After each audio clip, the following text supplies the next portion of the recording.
So if someone had come along at that point and been like, hey, did you know that you could stop dieting and stop binge eating and have a healthy relationship with food, and you'll kind of just settle where your body wants to settle, and you can just be healthy, but don't worry too much about what exact body type you are, I would not have listened. If you didn't see it, I made a poll on my community tab asking what kind of content each of you is looking for, and I gave 5 options. And one of those was stories from other women who have gained a healthy relationship with food.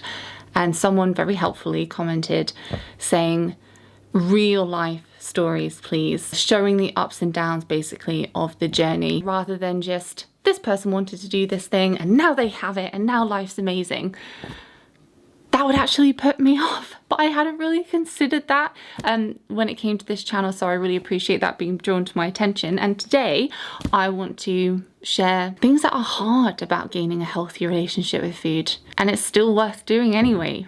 The most obvious one that springs to my mind is the concept of letting go of a dream body or body goals or weight loss. That can really feel like and seem like a death to a certain identity. In my mind, for the longest time, when I was struggling with my relationship with food, I had this picture of me in the future, and it was very centered around what I was going to look like. And then in my mind, it was because I looked a certain way that all of a sudden I saw myself being really confident and really outgoing and really ambitious and adventurous, like all of these other qualities which I looked forward to having, really stylish, you know, and that was all on the other side of having a certain body type. And so like that was the very strong picture of my future that I had in my mind, that I was relentlessly always trying to work towards. So if someone had come along at that point and been like, hey, did you know that you could stop dieting and stop binge eating and have a healthy relationship with food, and you'll kind of just settle where your body wants to settle, and you can just be healthy, but don't worry too much about what exact body type you are, I would not have listened. I wouldn't have listened because I wanted that so badly, and it was such a huge part of my identity. You know, I have to be perfectly honest. It was only getting to the point where I realized through, you know, many rounds of dieting and failing and binge eating that I came to realize that I couldn't have that body that I wanted. First of all, because I'd failed at getting it so many times, and I certainly couldn't have that body and maintain it because I was just so hungry all the time, and I thought about food all of the time, and it just didn't seem on the cards for me anymore. Like, I had to accept that fact. It had been 10 years and I wasn't there. So it was only through no longer seeing that picture of my future as a viable option that I started to consider what else I could look like, what my future could look like, and what my life could look like. And that wasn't easy by any means. I grieved hard over that.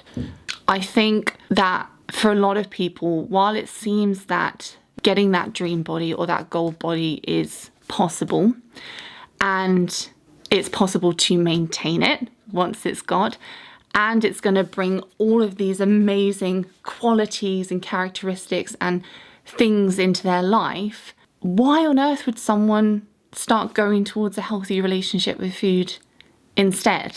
Because the struggle seems worth it. Yeah, okay, it's really difficult, my relationship with food, and I'm hungry all the time, I think about food all the time, I can't really socialize, but on the other side of this, one diet is an amazing life.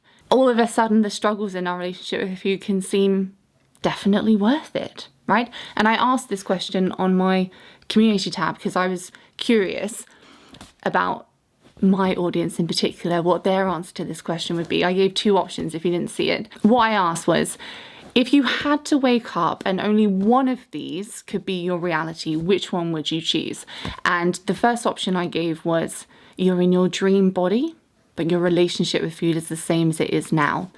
And the second option I gave was, you have your dream relationship with food and your body is the same as it is now. And which one would you go for? The option that won, as it were, was still, I'd rather have my dream body and the same relationship with food that I have now. Now, obviously, we don't know, a lot of people that answer that question could be really, really happy with their relationship with food now and think, well, if I could have my dream body at the same time, then why not? But that's not going to be true for everyone that answered that. So there's going to be a lot of people that, maybe you're one of them, that would rather have their dream body than their dream relationship with food, regardless of how much they're currently struggling. So that must mean that the benefits, the perceived benefits of getting that dream body outweigh the struggles and the difficulties of having a bad relationship with food or a disordered relationship with food. If that's the case, in my mind, in my opinion, there's no point even really opening up the discussion of gaining a healthy relationship with food and what that might look like and how you might get there, because it's not really wanted. We can't control our weight and simultaneously let control of food go at the same time. It just doesn't work. So I think that one of the hardest parts of gaining a healthy relationship with food is having that really objective reflection on, all right, these are all the reasons why I want to have my dream body, that goal body that I have in my mind. Let's just get those out on paper. Like if we take confidence as an example, because that's the main one that comes up time and time again. Okay, I want my dream body because then I'll feel really confident, then I'll feel good enough. Confidence and feeling good enough are just so important to most of us, all of us, I'd probably say. And so when it seems like a decision between I could have a healthy relationship with food, or I could have my confidence, or I could have really good confidence, all of a sudden that's not an easy thing to decide on. So I think one of the hardest parts of gaining a healthy relationship with food is asking, is it true? And to challenge the thinking that we've had for a very, very long time and sacrificed a lot to that thinking. You would not believe, well, you probably would believe, the resistance that I come up against in sessions where I'm speaking to women who struggle with food, when I ask them the question, is it possible to be confident, to be really confident, if you're not in your dream body, or if you don't lose weight, or if you just stay in the body that you have now? But in order to get a healthy relationship with food, we have to challenge these things and get really, really clear on what is a belief and what is a fact in that regard. Because if we're going to sacrifice mental energy and space and wellness, then we better be really, really confident that changing our body is the only way to get those attributes, or to get that life, shall we say, that we want, or to be that person that we want to be. When we start opening the discussions on body image in my program, one of the activities I invite women to do is a rating exercise. So I compiled a long list of what I like to call needs, which are kind of attributes, things like I feel confident, I feel good enough, I'm able to experience and validate all of my emotions, I am assertive, I have fun, I have sensual pleasure in my life, all things like this in kind of varying categories. And then I invite the women to rate them, first of all, out of 10, how fulfilled are you in this area, which is an interesting exercise in itself.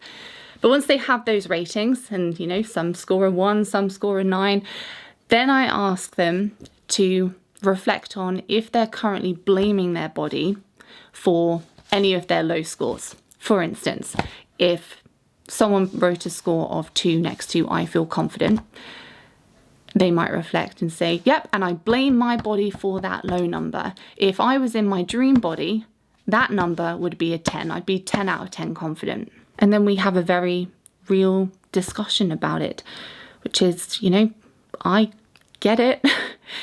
If your body really is the reason why you don't have all of these things which are really important, like I can't have fun, I can't feel confident, I can't think positively about myself, I can't be assertive, etc., I can't feel good enough, I can't feel like I deserve good things in my life, and so it goes on. If someone's body is the actual reason and the sole reason why those things aren't being fulfilled, I would understand why someone would hate their body.